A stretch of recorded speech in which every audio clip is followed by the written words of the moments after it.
Hello and welcome to Indian Mythology in Modernity.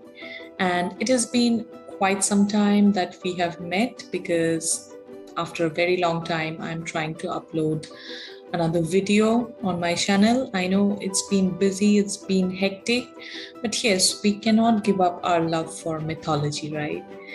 Yes, Hinduism is such an enriching culture that we keep studying about it, we keep knowing about it, and it always mesmerizes us.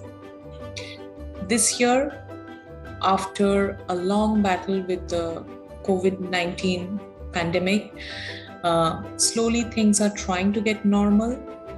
The Durga Puja is very near, very close. We have already passed the time of Mahalaya, and the puja is just about to begin.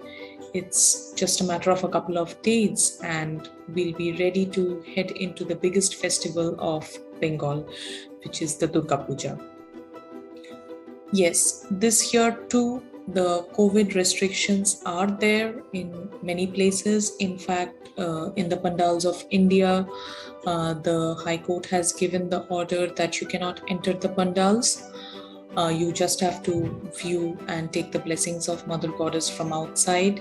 So yes, restrictions are there, but we are still trying to fight the battle with the pandemic, with the virus, and we still want to enjoy. We still want to welcome our very own Ma Durga so that she comes with her family on earth and blesses us with positivity, good spirit, and lots and lots of love. So today, let's talk about how this festival began. I mean, why we celebrate Durga Puja? Why do we do it, when we do it, and how we do it? Where from it all started? So there are several stories which link to the beginning or the commencement of Durga Puja, but a very popular story about why Durga Puja is celebrated in the month of October in Bengal relates to the Ramayana. According to the Hindu mythology,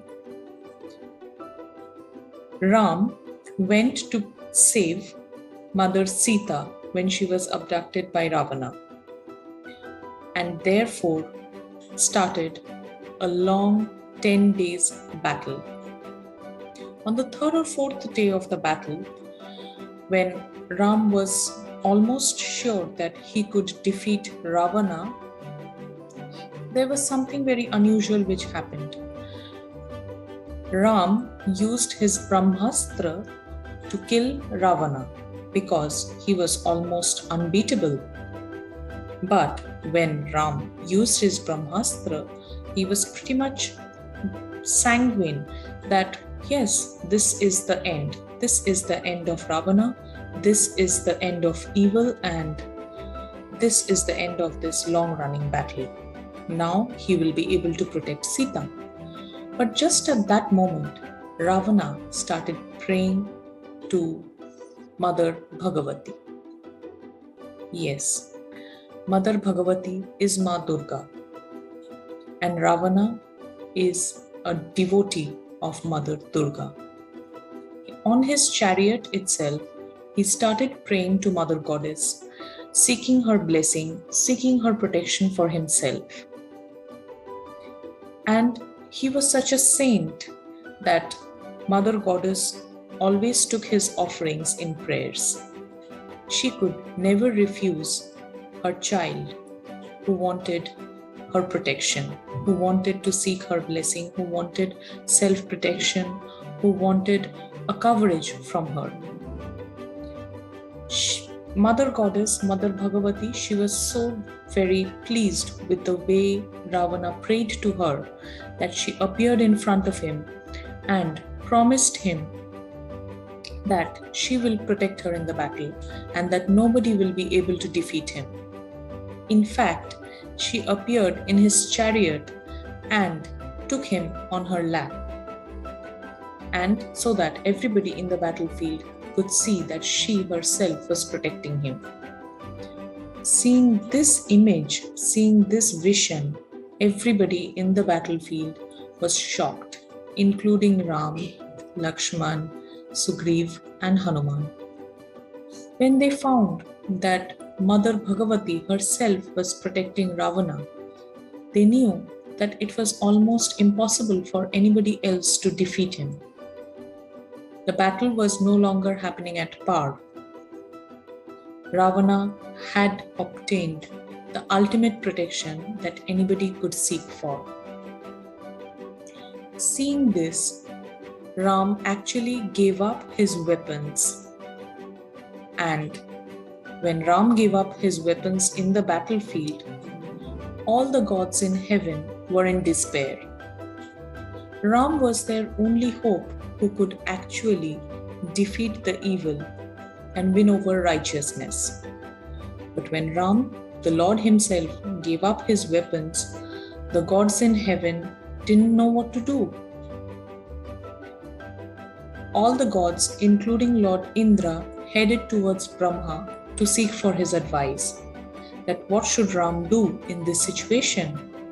When Ravana was omnipotent by the blessings of Mother Bhagavati, Ma Durga, then what should Ram do?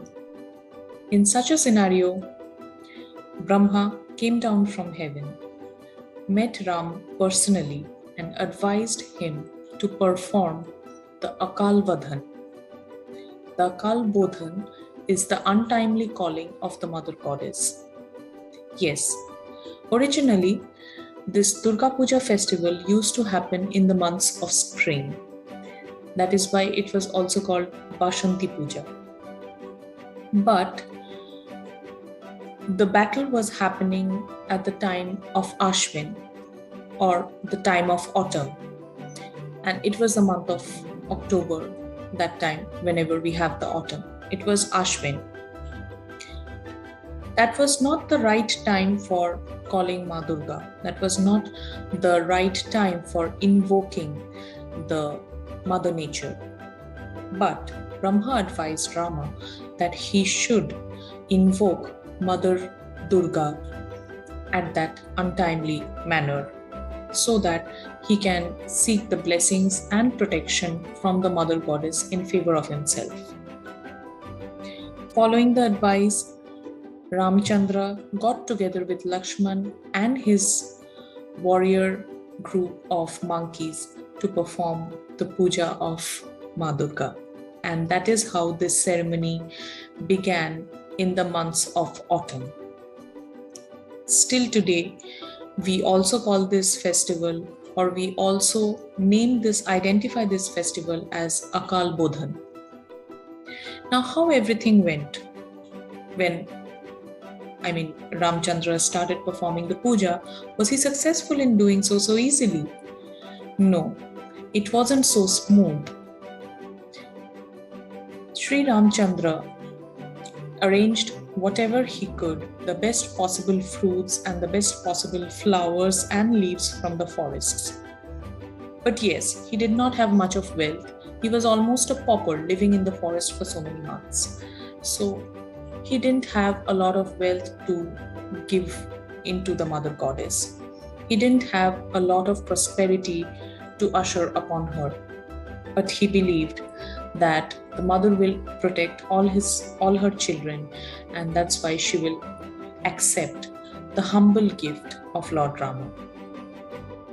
So, with the devotion, love, and kindness from his heart, he arranged for every possible element that he could and that he could understand from his family priest for the puja. On the 9th day of the puja, something very strange happened. The family priest instructed Sri Ram to arrange for 108 blue lotuses, which was the favorite of Ma Chandi. Now, the blue lotuses were something very unique and spectacular, which even the gods couldn't arrange at times. So how would he, being a common man on earth, will be able to arrange the blue lotuses? However, Hanuman told him that he shouldn't worry.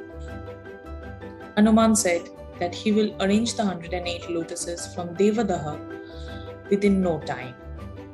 So when Hanuman took up the responsibility for arranging the 108 blue lotuses, then Rama was satisfied. He was now at peace. All the arrangements of the puja had been made. Now only they were waiting for the 108 lotuses. Hanuman flew to Devadaha Parvat, and immediately from there he came back with all the lotuses that he could gather. Now everybody was cheering in joy that their puja will be complete, Lord Rama will be able to get the blessings of Ma Durga, and they will win the battle against Ravana. However, when they started counting the blue lotuses, they found that there was one lotus which was short, which was falling short. I mean, there were 108, 109 lotuses were not there. Now, without that extra lotus, the puja won't be complete. So everybody was extremely worried.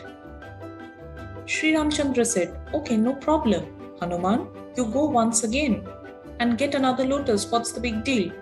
You will do it in no time." But Hanuman said, "Sorry, O Lord. How many ever lotuses were there? I have collected them all, and there is no other lotus left in that place.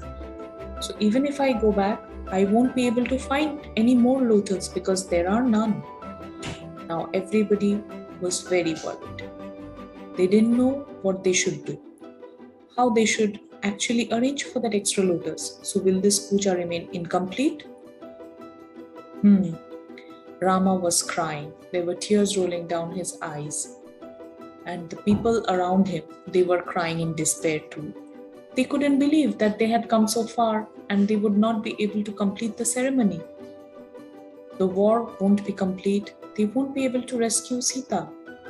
That was something beyond their belief or acceptance. Now Sri Ramchandra folded his hands in vow. With tears still rolling down his eyes, he started praying to the mother that, "Oh dear goddess, I have tried so hard to please you, but you didn't accept my gratification. You didn't accept my prayers. You don't want me to win. That is so upsetting for me. However, if this is how you wish to test me, I will give the test. People say that my eyes are like lotus and they are blue in color. I will take out one eye and devote it to you. I will give it to you for your invocation. When I tried so hard, you didn't come in front of me, but I hope the donation of my own eye will satisfy you and you will show up and come up to bless me." Saying so, he took an arrow and tried to pierce out his eye, which the reason for which Ramchandra is also called like blue-eyed. Yes, because his eyes were as wide and as bright as lotuses and it was blue in color. So when he was just about to pierce his eye with the arrow, Ma Bhagavati appeared in front of him. She held his hands and asked him to stop. She said, "Oh my child, I was just testing you. Hanuman had got all the 108 lotuses, but I had hidden one, and so you could count only 107. I had hidden one so that I could see to what extent you can go, to what extent you can show your devotion towards me. You don't need to pierce your eyes. I am really satisfied with your devotion, with your love, and with your genuinity. I bless you that you will be successful in the war. I will protect you and I will help you to win over Dharma." And this is how the Durga Puja conducted by Ramchandra and his team became successful, and they were all able to win the battle, kill Ravana, and rescue Sita. And that is how the Akal Bodhan or the Durga Puja festival in the autumn months began. There are many other stories which relate to the beginning or the commencement of Durga Puja, but this is one of the most popular stories which is actually embedded in the epic Ramayana. So that was it for today. Hope everybody will enjoy the Durga Puja festival to their fullest. I wish that your family gets peace, happiness, prosperity, and good health for the rest of the year. Enjoy the festival, have fun, eat good food, and keep reading. Bye bye.